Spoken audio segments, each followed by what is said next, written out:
Salut à tous et bienvenue pour ce troisième épisode. Ça fait un moment que je voulais essayer cette recette. Alors je la joue franco, je vous le dis, je ne l'ai jamais fait. On va essayer de cuisiner les fleurs de courgettes. J'ai pris que des fleurs mâles, on les reconnaît très facilement parce que ce sont celles qui font suite à une petite tige. J'en ai pris une quinzaine parce que j'ai pas trop idée de savoir combien je vais pouvoir en faire. Et puis en ce moment, il y en a plein au potager. J'en ai bien sûr laissé pour la pollinisation des prochaines courgettes. Et puis comme j'ai déjà là, à cet instant précis, super faim, il va pas falloir que ça traîne parce que j'ai vraiment envie de me régaler. On teste ensemble et puis bien sûr si je ressens des améliorations, je vous partage ça en fin de vidéo. Vous avez vu ce magnifique défilé de fleurs de courgettes. On fait la liste des ingrédients, une quinzaine de fleurs de courgettes. Je suis allé les cueillir tout à l'heure au potager. Regardez ce magnifique spectacle tous les matins. Elles sont ouvertes. D'ailleurs, j'avais presque du mal à les prélever. Quelque part, je dérangeais les abeilles qui étaient en train de butiner. Mais bon, il en reste beaucoup au potager. Elles ne seront pas en reste.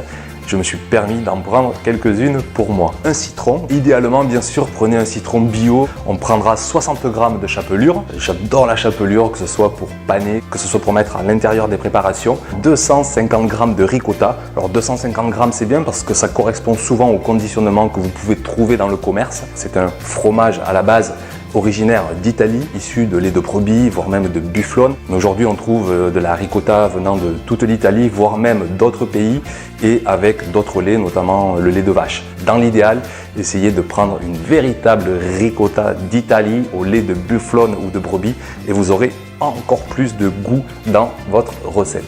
De l'huile, du sel, du poivre. Le basilic, je suis allé le chercher tout à l'heure sous les plants de courgettes, comme ça il est à l'ombre, il est très bien, il n'a pas trop chaud. Là, je vais prendre 20-30 feuilles, je pense que ce sera suffisant pour bien parfumer cette recette.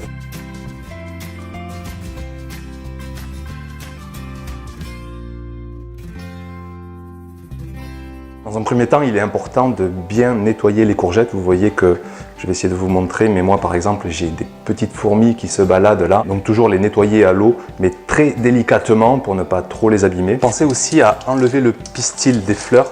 C'est souvent un peu amer et c'est pas forcément très agréable à manger.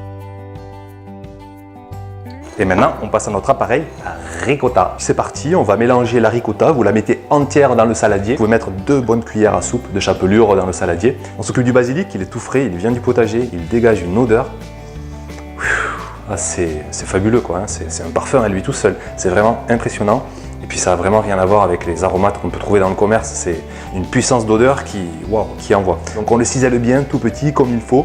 On n'hésite pas à faire des tout petits morceaux, ça nous permettra de bien le mélanger avec les autres ingrédients. Ensuite on rajoute l'huile d'olive, 2-3 bonnes cuillères à soupe sera nécessaire pour agrémenter comme il se doit cette jolie garniture. Vous ajoutez le parmesan, vous prenez que 40 g, on gardera un petit peu de parmesan pour tout à l'heure pour en mettre sur les fleurs de courgettes pour avoir un bon croustillant au four. On prélève le zeste du citron, donc on le râpe, ça va donner un bon peps à l'intérieur de la farce et puis le citron ça se marie parfaitement avec la ricotta et même avec de nombreux fromages. Pendant ce temps, n'oubliez pas de préchauffer le four. 150 degrés, ça suffit. Il ne faut pas saisir trop chaudement les fleurs de courgettes, sinon on risque tout simplement de les brûler. Bien badigeonner le fond, ce serait dommage que vos fleurs de courgettes restent collées. Je m'en lasse pas, j'ai trop envie de jouer avec en fait, un vrai gamin. J'y vais délicatement, je fais pression un peu avec le pouce. Alors celle-là elle est énorme en plus. Je voudrais quand même en faire pas mal. J'ai l'impression que j'ai pas non plus tant de farce que ça. Ce que je vais faire, je vais à peine le torsader et le replier par-dessous. Voilà, ça me paraît bien là. Bon, c'était la première, hein. Yes, on est bien là, non? Allez, je replie délicatement. Je vais mettre ça comme ça. En fait, ce que je vais faire là, je vais presser tout le long pour faire remonter la pâte. Et au fur et à mesure, je fais coller les pétales dessus. Voilà. Je commence un peu à avoir la technique, vous voyez ça vient vite en fait, au bout de 3-4 on commence à comprendre, donc vous partez de la base, vous faites pression, vous montez votre ricotta, on torsade éventuellement un petit peu. Moi qui suis admiratif des métiers manuels, là je suis dans mon élément.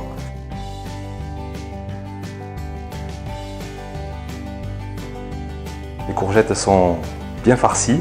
Il m'en restait 3 que j'ai mis en déco, on verra ce que ça donne. Je vais rajouter un petit coup d'huile. Et puis maintenant, il n'y a plus qu'à enfourner. Allez, c'est parti. Ça me laisse un peu de temps pour préparer mon assiette de présentation. J'ai la chance d'avoir des tomates au potager, donc je ne vais pas passer à côté. Je rajoute un petit peu de jambon de pays du boucher du village, de la cébette là aussi du potager. On va essayer de mettre tout ça en beauté. Vous avez vu cette belle tomate, c'est une variété qui s'appelle beauté blanche. C'est magnifique, on croirait parfois qu'elle n'est pas mûre, mais en fait ici elle est vraiment là, elle est très molle, gorgée de soleil, gorgée de sucre, à point.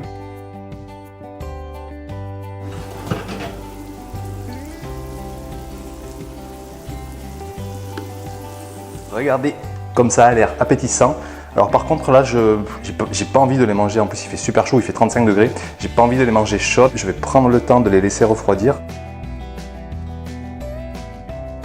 C'est assez divin quand même, encore une magnifique assiette d'été. Non, j'ai faim, regardez ça. Allez, à la vôtre.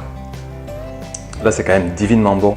Les fleurs de courgettes toutes seules, c'est aussi très bon. La recette est vraiment extraordinaire, mais je pense qu'il faut mettre un peu moins de ricotta au fond de la fleur et faire comme j'ai fait, bien presser pour faire remonter la ricotta, mais d'une façon peut-être un peu plus fine et ainsi mieux sentir la fleur de courgette par rapport à la ricotta. Les fleurs de courgette en elles-mêmes sont déjà exceptionnelles, simplement rôties au four avec de l'huile d'olive et mettez à l'intérieur un petit appareil ricotta et vous allez vous régaler.